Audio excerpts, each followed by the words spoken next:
Mesdames, Messieurs, bonjour et bienvenue dans cette édition de ce jeudi 4 décembre 2025.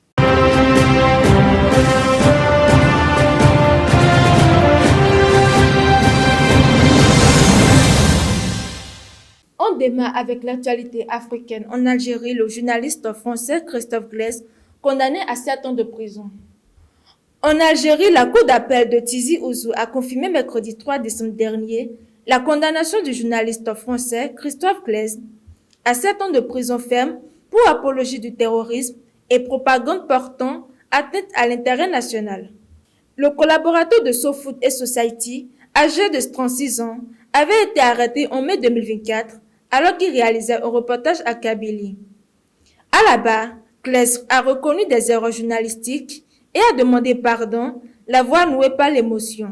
Il a affirmé qu'il aurait dû demander un visa professionnel et qu'il y aurait de certains de ses contacts étaient liés au mouvement pour l'autodétermination de la Kabylie, classé terroriste par Alger. Les proches du journaliste se disent effondrés.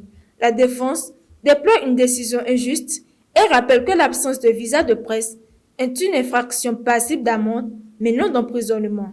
Le parquet, lui, avait demandé l'alourdissement de la peine à 10 ans, estimant que le journaliste était venu pour accomplir un acte hostile contre l'État algérien. Toujours sur le continent africain, mais cette fois-ci au Sénégal, une équipe de plongeurs enquête sur d'éventuelles explosions contre un pétrolier. À Dakar, les autorités portuaires ont dépêché une équipe de plongeurs démineurs pour inspecter le pétrolier messin, immobilisé à une vingtaine de kilomètres des côtes. Le navire qui transporte 39 000 tonnes de carburant est partiellement immergé après la découverte d'une faille inquiétante dans la salle des machines. Selon la marque turque, le bateau aurait été touché par des explosions externes, ce qui laisse envisager un acte délibéré. Les autorités sénégalaises n'ont toutefois confirmé aucune trace d'explosion pour l'instant, mais elles maintiennent un important dispositif anti-pollution autour du navire pour éviter tout risque de marée noire.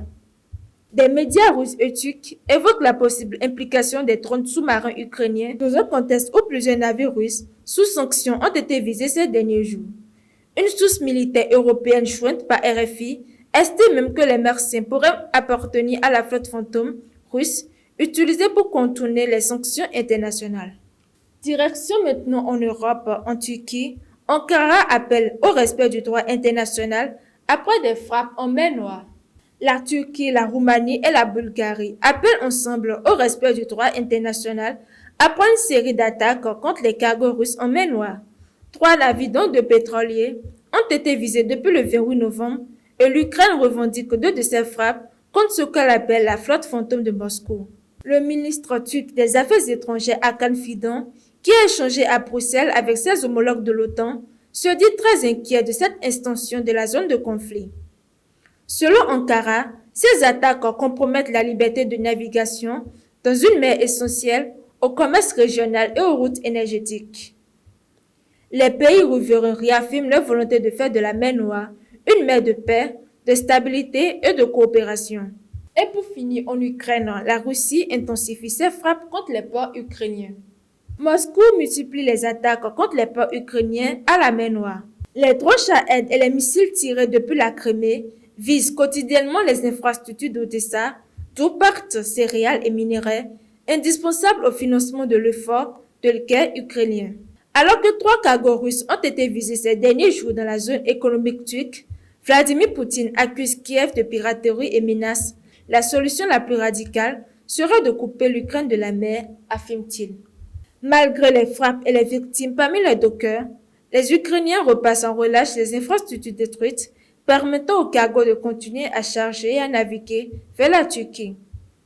L'année dernière, malgré la guerre, les ports ukrainiens avaient exporté près de 100 millions de tonnes de marchandises en un temps record. C'est la fin de cette édition. Merci de nous avoir suivis.